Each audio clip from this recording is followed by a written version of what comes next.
இந்த இயக்கம் வலுவாக இருக்கணும்.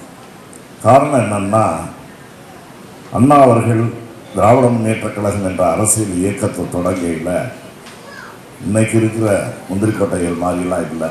அவர் தன்னடக்கத்தோட ஒரு சமுதாய சீர்திருத்த இயக்கமாகத்தான் அதெல்லாம் தொடங்கினாங்க. தேர்தலில் போட்டியிடணுன்ற ஆசை கூட இல்லை. ஆட்சிக்கு வரணும், எம்எல்ஏ ஆகணும், மந்திரி ஆகணும், அந்த மாதிரி கனவுகள்லாம் இல்லாத காலம்.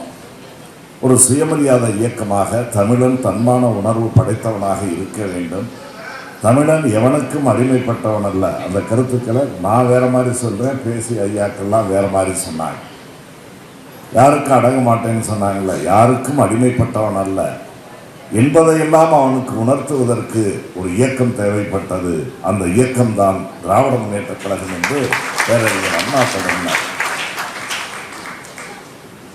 அதன் பிறகு தேர்தலை சந்திக்கிறதுனா, இன்னைக்கு ஏதோ 4 தேர்தல் வகுப்பாளர்கள் எல்லாம் கொண்டுகிட்டு வந்து அறையில் உட்கார்ந்து தேர்தல் நடத்துறது மட்டும் இருக்க மாதிரி இல்லை.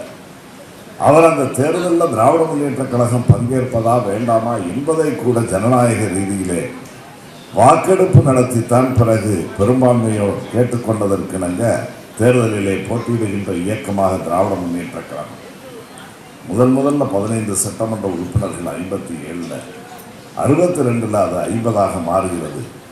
67களில் இந்த மாநிலத்தை ஆளுகின்ற அளவுக்கு பெரும்பான்மை சட்டமன்ற உறுப்பினர்களாக கொண்ட ஒரு இயக்கமாக திராவிட முன்னேற்ற கழகம் உருவெடுத்தது. பேரறிஞர் அண்ணா அவர்கள் இந்த நாட்டின் முதலமைச்சர்.